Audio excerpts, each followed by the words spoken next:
But also, why doesn't Safina wear nice clothes? So let's talk about Noor Jahan. In case you haven't watched it, there will be spoilers.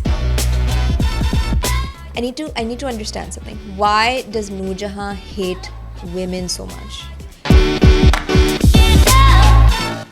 Hi, welcome to So Much Drama with me, Khizra Munir, a very drama-obsessed person with lots of opinions. And such extreme opinions that my friends were like, you know what, get on this show and put your money where your mouth is. So that's what I'm doing here.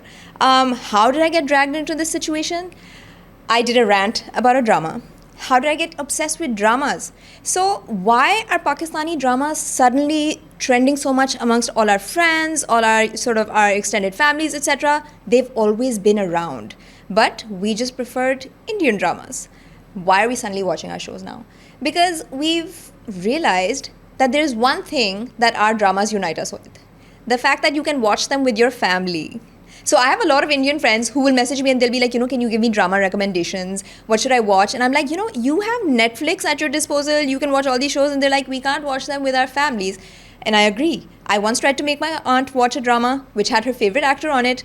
And 5 minutes into the first episode, we had to shut it down because it started with a very graphic tutorial on reproduction. So had to stop it right there.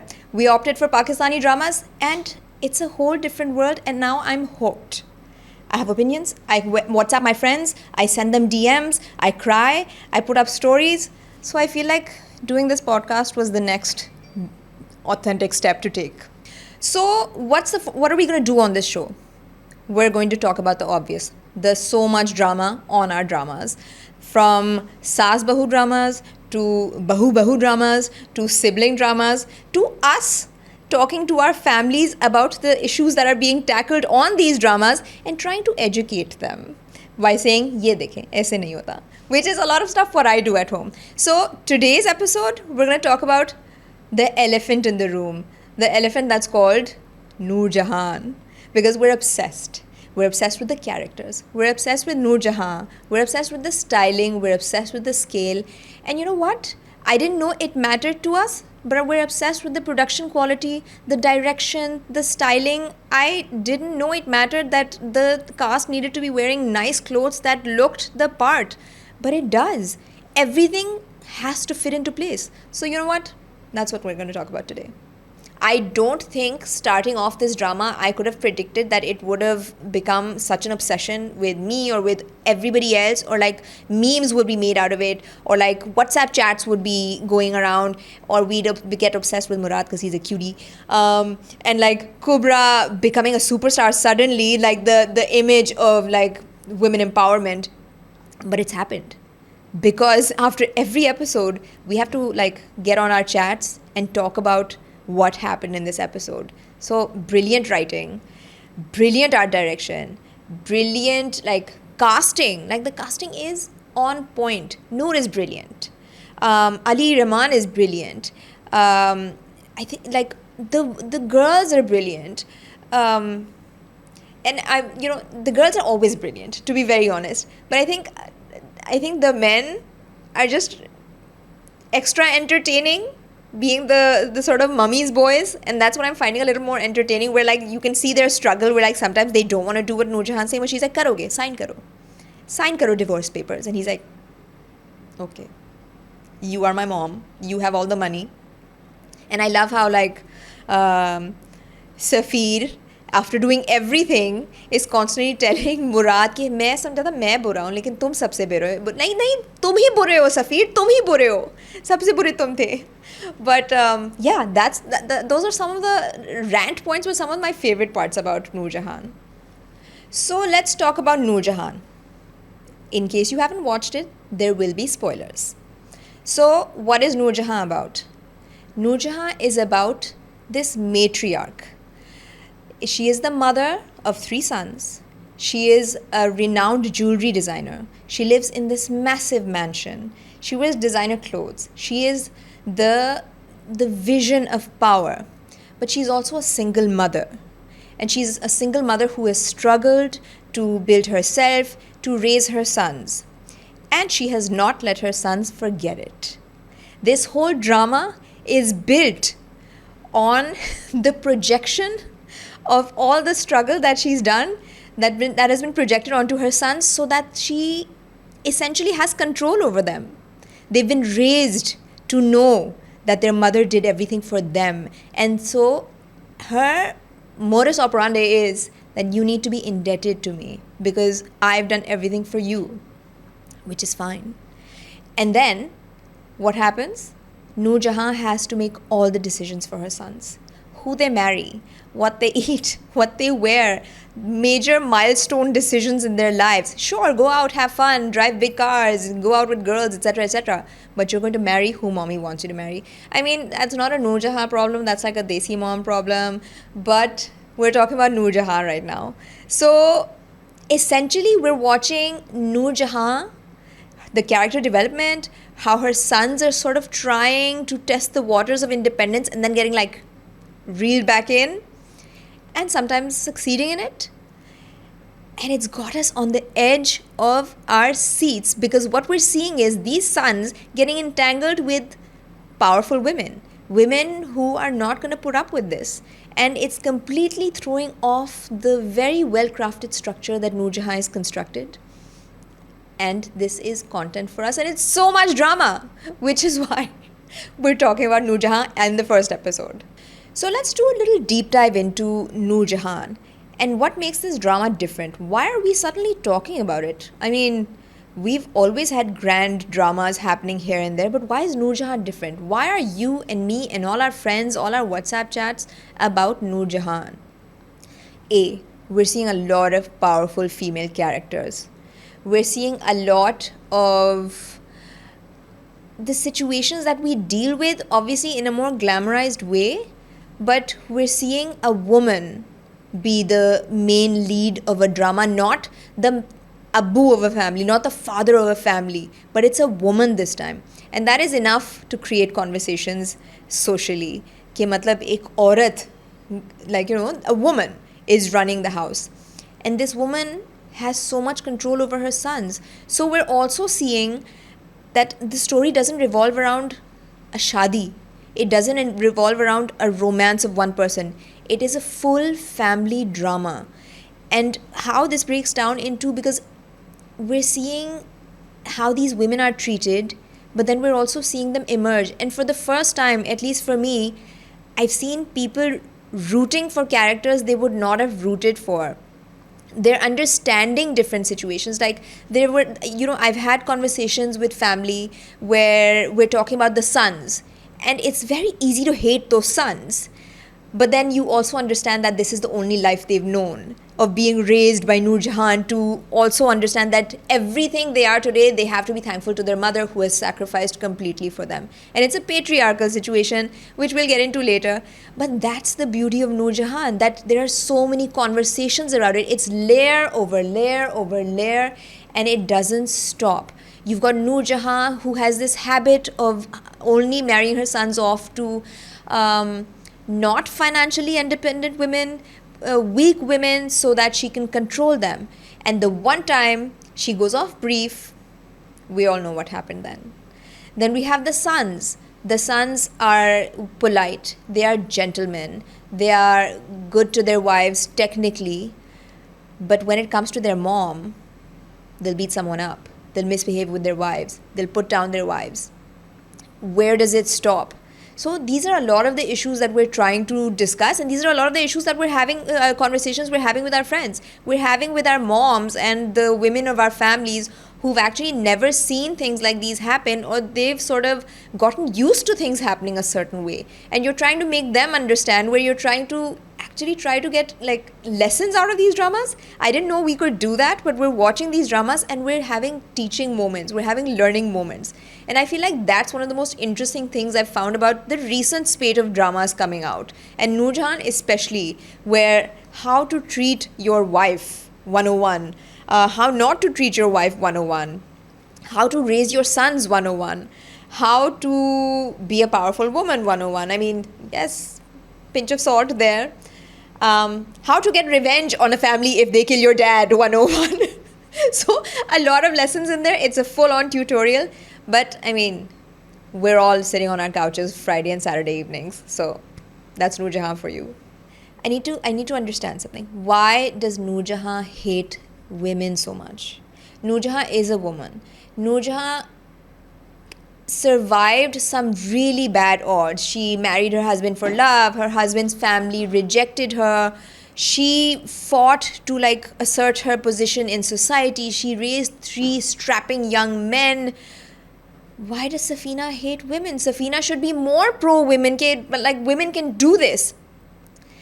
But that's the problem, and that's my sort of gripe with the drama. Actually, I mean, yes, it makes for amazing content, and that's why we're hooked to it, because this is what's making us rage watch it. But why do we have to show that this one woman who made it doesn't want other women to make it? Why does she only want women who she can control to be the wives of her son, so that the sons don't fall in love with them, so the sons are not devoted to them and the sons are only devoted to her? And why are these women made to do the work that domestic staff do? Yes, we all do work in our own homes. We clean our houses, we clean our rooms and everything, but you know what I'm talking about. There's a lot of stuff that, like jhadu pocha, when you're living in a mansion. I think that's something that hit me in the very first episode, when it was Safina's birthday and it was also Noor Jahan's birthday. And suddenly at the end of it, I think it was the first moment that made me sit up and be like, what's going on in this drama? Okay, powerful mom, but why is Safina doing the jhadu at the end of the night? And in that first episode, I didn't understand it. So I was like, it's that time of night where the staff is probably sleeping and she wants to get all the confetti out of the way.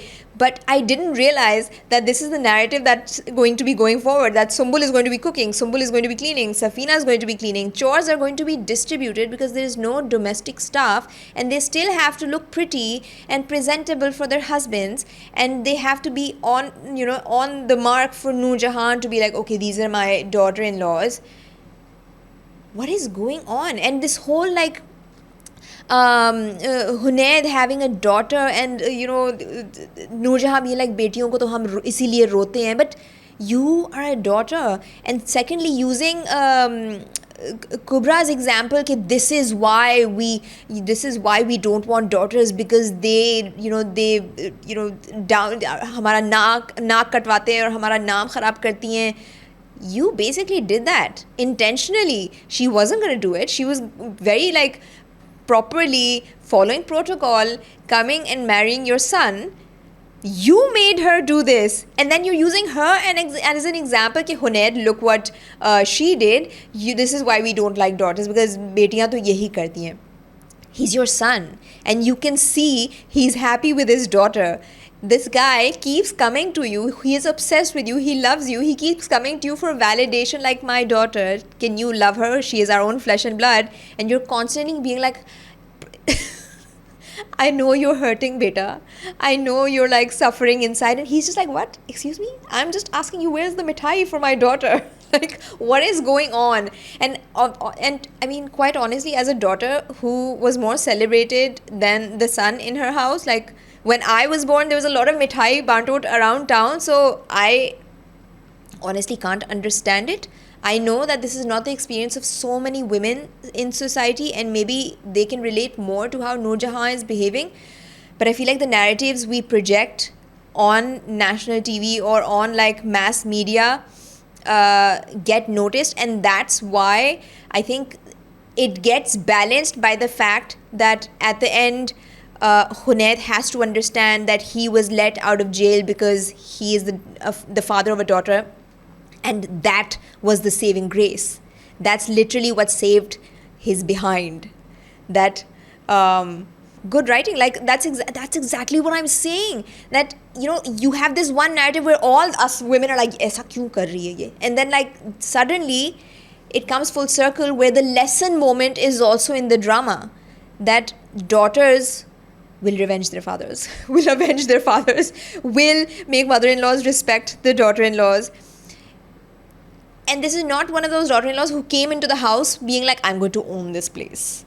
She basically came to love everyone and sort of make amends for what her father and her grandfather did to Noor Jahan. And that's what she says in the drama. That I married your son and I came into this house to sort of make amends, to make up for how you were treated, to sort of bridge that gap that was there. But you didn't understand it. So that's what I'm talking about, layers. That all of us will understand each character. And I also understand Noor Jahan's character to an extent. Socially also, we're in a position where women are so sort of disregarded and ignored by their husbands, their brothers, the powerful men in their families, that when they have sons, they find this male specimen who they can mold in the way and to give them the kind of validation, the kind of affection, the kind of respect that they didn't get from anybody else. So yes, we sort of understand the Noor Jahan character, but she kind of takes it a bit overboard. We also understand the boys because they've known nothing else, and we see that struggle in Murad, where Murad is obsessed with his wife. He loves his wife, but he's also very devoted to his mother. And you see that struggle inside him, where his mother is the woman who struggled, and she's constantly reminded them that she struggled so much. So he knows that she needs him, or she's struggled so much and he has to be devoted to her. But then he's also seeing how she's behaving with his wife, and a lot of those times it's unjust. So we somehow understand every character because we've seen those characters and we've seen how society builds those characters. So that is where all the layers come from, and that is where the genius writing comes from. Listen to me, is Bua a real person?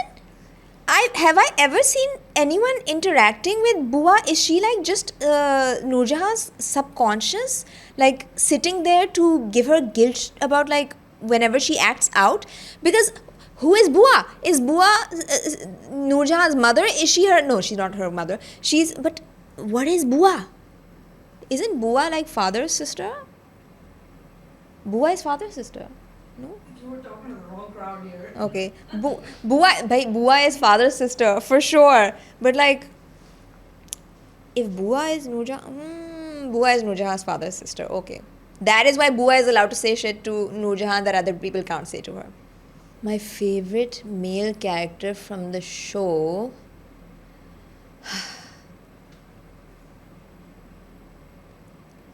I mean, in terms of performance, I think all three sons are so brilliant. They've done their characters justice in everything that you expect them to do.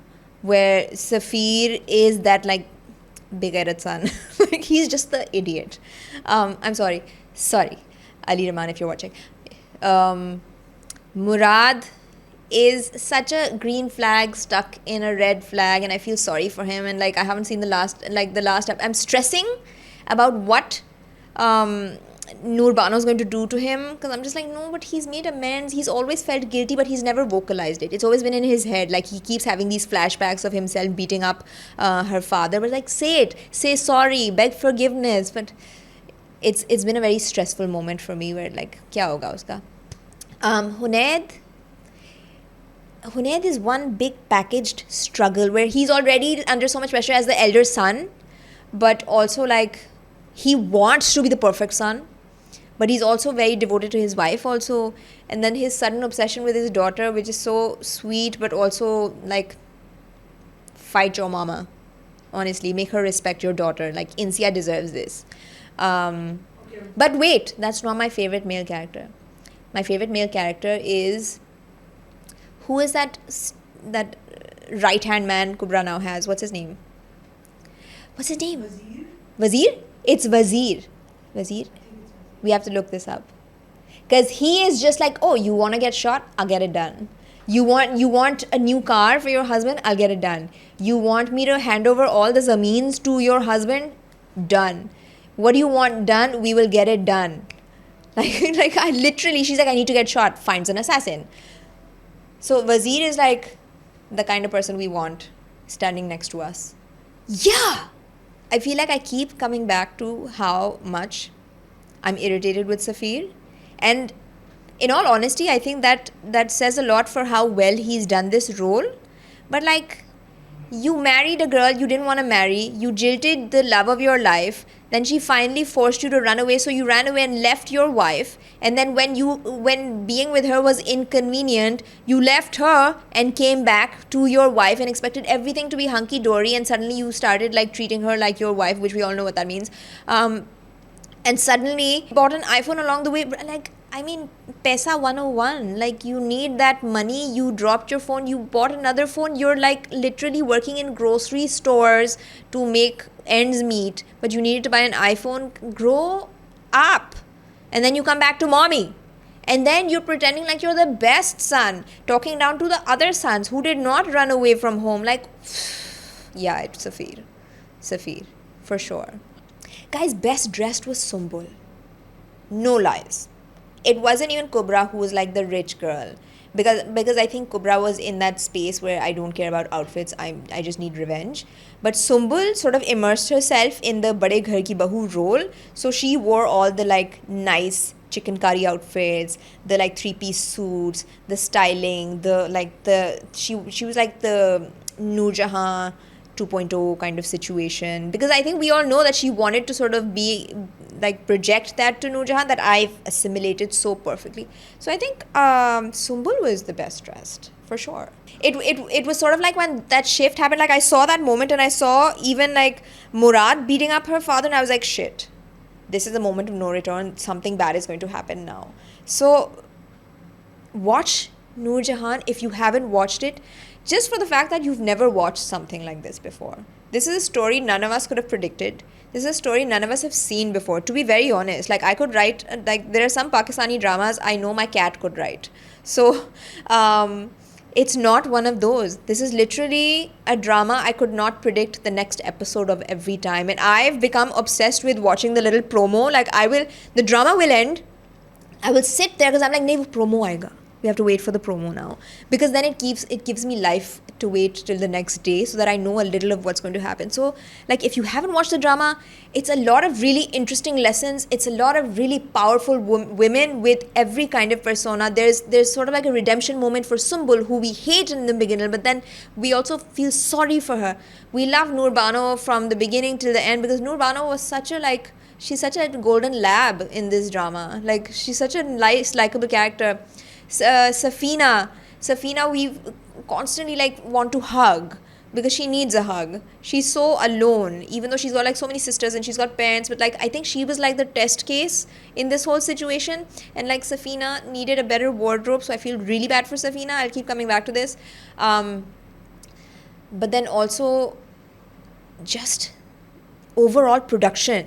I'm so glad we're now focusing on good direction, good camera work, the angles, how things should be framed. I didn't know we could care about those things, but when you see it, you're like, yeah, this mattered to me.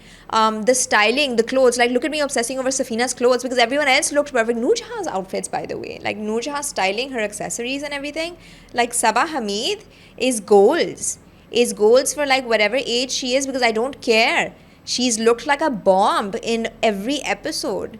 So it's the overall picture that we've all become obsessed with. It wasn't one character. It wasn't the story. It wasn't just one thing. Someone decided that everything from top to bottom had to be at a certain level, and they ensured it, and we delivered. We watch it every week. You know, there's memes that memes where people have scheduled their weeks. Okay, the first 2 days are a certain drama, the middle day is another drama, and the last 2 days are Noor Jahan days. So that's literally what my life has been for the past few months. So tell us what you loved about Noor Jahan, what you hated about Noor Jahan, who you loved, who you hated, what could have been different. I would love to hear your opinions on a lot of the things that I've talked about. Leave them down in the comments. Leave us with some questions, and maybe we'll answer them in the next episode. First 2 days are a certain drama, the middle day is another drama, and the last 2 days are Noor Jahan days. So that's literally what my life has been for the past few months. There was one of these moments where, you know, we sitting as a family were like, ऐसा कहाँ होता है कि इतने अमीर लोगों के घर पे staff नहीं है? And then this friend of mine who lives in Delhi, she's like, actually यहाँ पे Delhi के बड़े लोग यही करते हैं, छोटे घरों से बहुएं लेकर आते हैं, and then they make them do all the work. And I've also heard it about families here. I feel like that jhula has a lot of main character energy, because like the show started with the jhula. Like, remember how the show started from behind Noor Jahan, or like Noor Jahan lying on it and texting on her phone or something? It was such an iconic like start. We're like, what's happening? Who is this? It's like an older woman. It's not a beautiful girl. What's going on? And that jhula has just every moment, every sort of happy moment or every dramatic moment is happening on that jhula. So I feel like we all need jhulas to have those moments in our homes. I have a jhula. I need to use it more now.